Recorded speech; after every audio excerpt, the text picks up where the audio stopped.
परी का जादुई लहंगे का घर। रिया परी को बचपन से ही लहंगों का बहुत ही शौक था। वह अपनी छोटी बहन मीरा परी के साथ रहती थी, जो कि उसकी सौतेली बहन थी और उसकी सौतेली माँ की भी मौत हो चुकी थी। पर उन दोनों बहनों में बहुत ही प्यार था।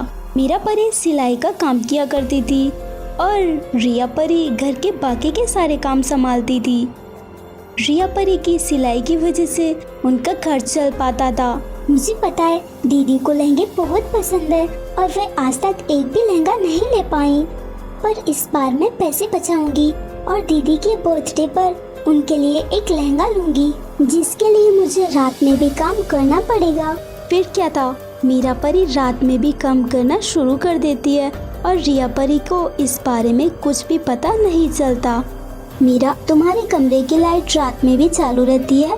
हाँ दीदी, फोना मुझे अंधेरे में नींद नहीं आती इसीलिए। क्या कहा? अंधेरे में नींद नहीं आती? पर कुछ दिन पहले तो तुम्हें लाइट में नींद नहीं आती थी, फिर अब? दीदी मुझे नींद आ रही है, मैं चलती हूँ, पर मेरी बात तो सुन। कहीं दीदी को मुझ पर शक तो नहीं हो गया? पर मैं बिना लाइट जलाए काम भी तो नहीं कर सकती, किसी भी तरह बस कुछ दिन ही एडजस्ट करना पड़ेगा, फिर मेरे पास लहंगे के लिए पैसे भी होंगे। धीरे धीरे पूरे 9 दिन बीत चुके थे। आखिरकार कल दीदी का बर्थडे है और मुझे उम्मीद है कि इतने पैसों में उनका लहंगा आ जाएगा। फिर वह एक लहंगे की शॉप पर जाती है। मैम, ये लहंगा कितने का है? 2000 का। 2000? पर मेरे पास तो सिर्फ 1500 रुपए ही है, इतने में तो ये नहीं मिलेगा, पर मेरे पास एक रास्ता है। फिर मीरा परी एक दूसरी दुकान से लहंगे का कपड़ा ले लेती है। अब इस कपड़े से मैं दीदी के लिए अपने हाथों से लहंगा बनाऊंगी, इस हिसाब से पैसे भी कम लगेंगे और अच्छा लहंगा भी बनेगा। पूरी रात मेहनत करके मीरा परी आखिरकार सुबह तक लहंगा बना ही लेती है। रिया परी के बर्थडे में केक कट रहा था। दीदी, मैं आपके लिए कुछ गिफ्ट लाई हूँ। गिफ्ट? पर कैसा गिफ्ट? फिर मीरा परी लहंगा लेकर आती है। ये तो लहंगा है, पर ये किसका है? ये आपके लिए है और मैंने बनाया है। ये तो काफी महंगा लग रहा है, इसके लिए तेरे पास पैसे कहाँ से आए? वो मैं रात में भी सिलाई किया करती थी और ढेर सारी मेहनत करके आपके लहंगे लेने के लिए पैसे जोड़े थे। तूने मेरे लिए इतना सब किया, पर ये सब करने की क्या जरूरत थी? और तुझे कैसे पता चला कि मुझे लहंगे बहुत पसंद है? मुझे काफी पहले से पता है कि आपको लहंगे बहुत ही पसंद है।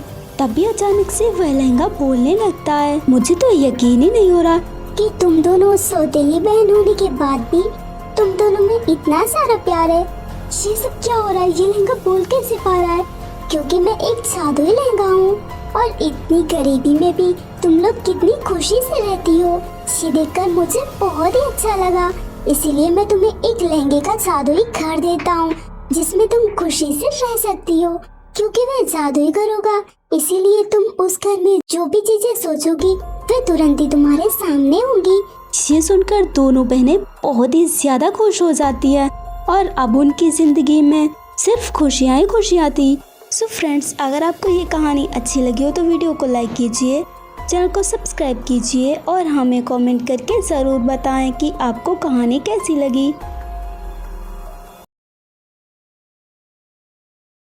गरीब परी की होली।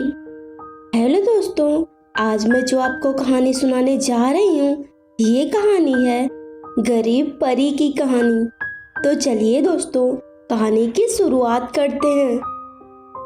किसी परी लोक में बहुत सी परियां रहती थी। उन्हीं परियों में एक खुशी नाम की परी रहती थी। खुशी परी बाकी परियों से बहुत ही गरीब थी और एक टूटी फूटी सी झोपड़ी में रहती थी। कुछ ही दिनों में होली आने वाली थी। सभी परियां होली की तैयारियां कर रही थी। खुशी परी चुपचाप साइड में बैठी हुई थी, क्योंकि वह बहुत ही गरीब थी और उसके पास होली मनाने के लिए पैसे नहीं थे। दो परियां खुशी परी के पास आईं और बोली, तू यहाँ क्यों बैठी है? निकल ले यहाँ से। अगर तू हमारी होली की पार्टी में शामिल हुई तो देख लेना मैं तेरा क्या हाल करती हूँ। अब जा यहाँ से और जाकर अपनी टूटी फूटी झोपड़ी को साफ कर। निकल ले यहाँ से। अगर आप लोग मुझे कुछ पैसे दे तो मैं होली का सामान ले लूंगी। मैं फिर कुछ ही दिनों में आप लोगों को पैसे लौटा दूंगी। अच्छा, तो तुझे पैसे चाहिए ताकि तू पैसे ले और फिर कभी भी वापस ना करे। अब निकल ले यहाँ से। खुशी परी दुखी होकर वहाँ से चली जाती है और एक जंगल में नदी के किनारे बैठ जाती है। वह कहती है, सभी परियां होली मना रही हैं। मुझे लगता भी है मैं होली मना भी पाऊंगी। मेरे पास एक भी पैसा नहीं है और ऐसा हर त्योहार पे होता है। हे भगवान, मैं गरीब ही क्यों हूँ? मेरी क्या गलती है? काश मेरे पास कुछ पैसे होते। तभी अचानक उसे कुछ आवाज सुनाई देती है। तुम रो क्यों रही हो? मैं तुम्हारी मदद करूंगी, तुम चिंता मत करो। खुशी परी बोली, ये किसकी आवाज है? तभी उस नदी में से एक जादुई छतरी निकलकर बाहर आई और बोलने लगी। खुशी परी बोली, ये छतरी उड़ कैसे सकती है और ये तो बात भी कर रही है। ये सब क्या हो रहा है? मुझे कुछ भी समझ में नहीं आ रहा। वह जादुई छतरी बोली, तुम डर क्यों रही हो? मैं तुम्हारी मदद करने के लिए आई हूँ। पर तुम मेरी क्या मदद कर सकती हो? तुम्हारे पास होली के लिए पैसे नहीं है ना? तुम बहुत ही गरीब हो। पर तुम्हें कैसे पता चला? मैं एक जादुई छतरी हूँ और मुझे सब पता चल जाता है। तुम मुझे अपने साथ लेकर चलो। खुशी परी वह जादुई छतरी ले लेती है और उसे अपने घर ले जाती है। वह बोली, तब तक तुम घर के अंदर जाओ। क्यों? मैं अभी काम पर जा रही हूँ। होली के लिए पैसे इकट्ठा करने हैं ना? अब तुम्हें ये सब करने की कोई जरूरत नहीं है। मैं तुम्हें सब दे सकता हूँ। बोलो तुम्हें क्या चाहिए? मुझे कुछ पैसे चाहिए जिससे मैं अपने घर को ठीक करवा सकूँ और होली का सामान भी ले सकूँ। जादुई छतरी अपनी जादुई शक्ति से एक बहुत ही सुंदर और बड़ा घर लाती है और खुशी परी को कुछ पैसे भी देती है। खुशी परी ये सब देखकर बहुत ही खुश हो जाती है और उस जादुई छतरी को धन्यवाद देती है। जादुई छतरी बोली, अब मैं हमेशा तुम्हारे साथ ही रहूंगी ताकि तुम कभी भी दुखी ना हो। ये सुनकर खुशी परी बहुत ही खुश हो जाती है। फ्रेंड्स, अगर आपको ये कहानी अच्छी लगी तो वीडियो को लाइक कीजिए और चैनल को सब्सक्राइब कीजिए। परी की सौतेली माँ, यह कहानी है एक बहुत ही खूबसूरत परीलोक से। उस परीलोक में एक तारा नाम की परी रहती थी। तारा परी की एक सौतेली बेटी थी जिसका नाम सेजल जलपरी था। क्योंकि सेजल जलपरी तारा परी की सगी बेटी नहीं थी, इसीलिए तारा परी सेजल जलपरी को बिल्कुल भी पसंद नहीं करती थी। दरअसल तारा परी सेजल जल एक समुद्र के किनारे से लाई थी, क्योंकि सेजल जलपरी वहाँ बेहोश पड़ी हुई थी और तारा परी को सेजल जलपरी पर दया आ गई, इसीलिए वह उसे लाई। पर सेजल जलपरी को नहीं पता था कि तारा परी उसकी सौतेली माँ है। एक दिन सेजल जलपरी बोली, माँ, मैं जलपरी जैसी क्यों दिखती हूँ? आप सबके जैसी क्यों नहीं? तारा परी बोली, क्योंकि तुम्हें किसी राक्षस ने श्राप दिया था, इसीलिए तुम जलपरी बन गई। पर मैं ठीक नहीं हो सकती क्या? तारा परी बोली, नहीं, अब मुझसे कोई सवाल करने की जरूरत नहीं, जाओ यहाँ से और जाकर खेलो। सेजल जलपरी वहाँ से चली जाती है। तभी एक परी तारा परी के पास आई और बोली, आज भी सेजल जलपरी वही पूछ रही थी। मैं तो कहती हूँ उसे वापस उसी समुद्र में छोड़ कर आओ, वैसे भी वो तुम्हारी बेटी नहीं है। तारा परी बोली, शायद तुम ठीक कह रही हो, वैसे भी वो बिल्कुल भी अच्छी नहीं है, यही सही रहेगा। हमें उसे उसी समुद्र में छोड़कर आना चाहिए। और हम उसे कैसे ले जाएंगे, उसे तो पता चल जाएगा। वह परी बोली, जब वह सो रही होगी तभी हम उसे ले जाएंगे। हाँ ठीक है। दोनों परियां शाम होने का इंतजार करने लगती हैं। कुछ ही समय में शाम हो जाती है। सेजल जलपरी अपने कक्ष में सो रही थी।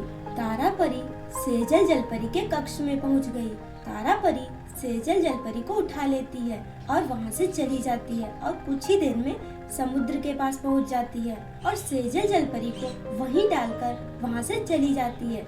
कुछ ही देर में बारिश होने लगती है। तभी सेजल जलपरी की नींद खुल जाती है। खुद को एक समुद्र के पास देखकर सेजल जलपरी रोने लगती है। तभी जोर से बिजली कड़कती है और एक जादुई सोने का शेर प्रकट होता है। सेजल जलपरी बहुत ही डर जाती है। तभी वह शेर बोलने लगता है और कहता है, कौन हो तुम और यहाँ अकेली क्या कर रही हो? सेजल जलपरी बोली, मुझे नहीं पता मैं यहाँ कैसे आई। मैं तो बस परीलोक में सो रही थी और अचानक यहाँ आ गई। पता नहीं मैं कैसे यहाँ आ गई। जादुई शेर बोला, तुम तो एक जलपरी हो तुम्हें तो समुद्र में रहना चाहिए। पर मैं हमेशा परीलोक में रहती हूँ, फिर मैं समुद्र में कैसे रह सकती हूँ? जादुई शेर बोला। तुम परीलोक की नहीं हो। मैं अपने जादू से पता लगा सकता हूँ कि तुम कौन हो। सेजल जलपरी बोली। पर कैसे? तुम कैसे पता लगा सकते हो? जादुई शेर बोला, तुम चिंता मत करो, तुम रुको, मैं अभी पता लगाता हूँ। शेर को उसकी जादुई शक्ति से सब पता चल जाता है और कहता है, तुम्हें यहाँ तुम्हारी माँ छोड़कर गई है। पर क्यों? वो ऐसा क्यों करेंगे? शेर बोला। वो तुम्हारी सौतेली माँ है और तुम्हें यहीं से ले गई थी। पर उन्होंने मुझे कभी नहीं बताया कि वो मुझे यहाँ से ले गई थी। पर अब मैं कहाँ रहूंगी? तुम चिंता मत करो, मैं इसके लिए तारा परी को सबक सिखाऊंगा। पर मैं ऐसा नहीं करने दूंगी, वो मेरी माँ है। तभी शेर कुछ सोचने के बाद कहता है, तुम यही रुको, मैं अभी आता हूँ। शेर वहाँ से चला जाता है और परीलोक में पहुँच जाता है। इतने बड़े शेर को देखकर तारा परी बहुत ही डर जाती है और वहाँ से भागने लगती है। तभी शेर उससे कहता है, रुको, नहीं तो मैं तुम्हें नहीं छोड़ूंगा। तारा परी वहीं पर रुक जाती है। शेर बोला, तुमने जो भी सेजल जलपरी के साथ किया है उसके लिए मैं तुम्हें सबक सिखाऊंगा। तारा परी बोली, पर तुम्हें कैसे पता चला? जादुई शेर बोला, मैं एक जादुई शेर हूँ, मुझे सब पता चल चुका है, अब तुम नहीं बच सकती।